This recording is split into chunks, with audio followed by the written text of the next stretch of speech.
It's confusing to lay out your YouTube strategy at the start. I'll show you the most effective way to do it. Here's the secret to success. Your YouTube channel stage of development should determine your channel's initial goals and strategies. In general, there's 4 stages of development in a YouTube channel. But today we're only going to look at stage 1. We can subdivide stage 1 into 3 parts. The first part is the planning part. You do this part before you publish any videos. This is a very extensive planning step, and in reality, a lot of people will not do this. They'll just start jumping into making videos. If you find that you're one of those people, it's probably a good idea to go back and start planning as you continue to produce videos, because this planning is really going to get you to orient yourself in the correct direction and to consider things that you're probably unaware of. Now, the second step is the pre-awareness step. This step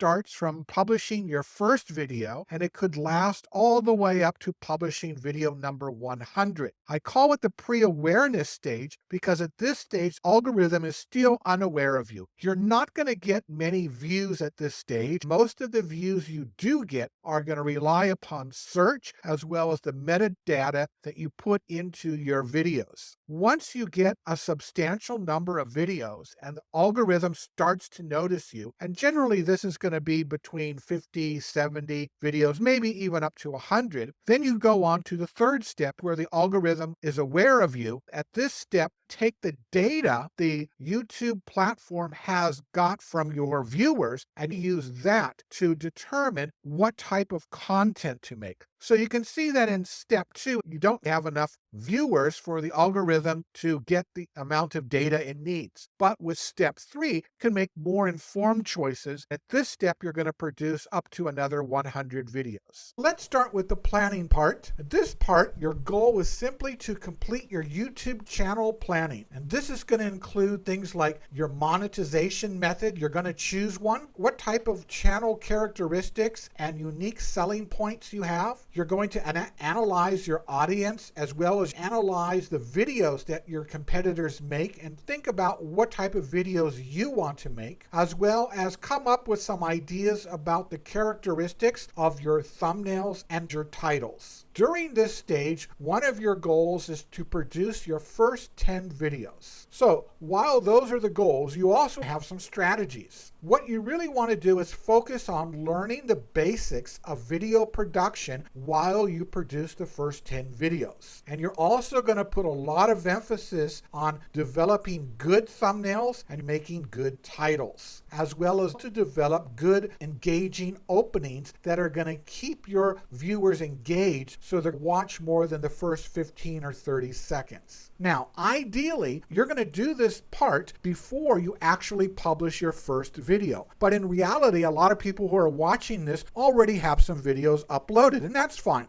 Go back and really look at your YouTube channel plan and consider these areas that I've just mentioned. Now we go on to part 2, and this is where you're going to produce 5 to 10 groups of videos. Each group of videos will usually include between 4 and 8 videos, and I'll explain in a different video how to organize these groups and what they should contain. Another goal is you want to systematically improve your video production skills with each group. When you produce group 1, you're going to have a set of video production skills, very specific ones that you're going to work on. After you have completed that group, then go on to a different set of skills and work on those for your second group. You can see that each group is going to be noticeably better than the previous group. So some of the strategies to keep in mind is this. Number 1, you want to emulate your top competitors' videos. Look at the top competitors within your niche. Choose the types of videos that you think would be good to emulate. Now, you're not going to copy them, but you're going to make videos which take a similar approach. That means the length of the video will be similar, the transition style will be similar, the call to action might be similar, the opening might be similar. You're going to model a lot of the different variables that are in their videos, because at this point, this is the best way to ensure that you're going to produce videos that your audience wants to watch, because this competitor has the audience that you're going after. At this stage, you also want to improve your thumbnails and titles as well as your openings. You're going to look at your transitions, your call to actions, and all the other factors, and improve these according to your channel development plan. You're not going to just willy-nilly choose things to improve upon. You actually have a plan that tells you what you should focus on for each of the different groups that you produce. Now, once we have maybe 50 to 100 videos published, the algorithm is really going to start to notice you. This is where the algorithm starts to show your videos in front of potential viewers that are interested in your topic. You're going to notice this because all of a sudden you're going to get a lot of traction, and the number of viewers and subscribers that you get are really going to skyrocket. This generally happens between video number 50 and 100. Sometimes it can even happen much earlier on. If you want someone to show you how to successfully launch and grow a new YouTube channel, then subscribe and ring that notification bell so you will get access to all the free goodies that I give away during the first 48 hours after releasing a new video. At this stage, you're going to produce another 50 to 100 videos, but the difference is, instead of emulating your competitors, now you have some real data to use. The algorithm has shown your videos to enough viewers that it can analyze your viewers and tell you what percentage of your viewers are males, females, what part of the world they come from, what age are they, what time of the day is the best time to launch your videos. It's going to give you all sorts of analysis that you can use to make decisions to fine-tune and adjust your YouTube channel plan. Your strategy is to use the data that YouTube's generated for you to fine-tune your plan. At this point, you want to start thinking about monetization. This is a good time to start planning the monetization, because now you got an idea who your real audience is. Also, at this point, you want to start building a community. Look at the different features that the YouTube platform has to offer that can help you build a community. Don't forget to continue to improve your video production skills, but by this point, you should have the basics mastered.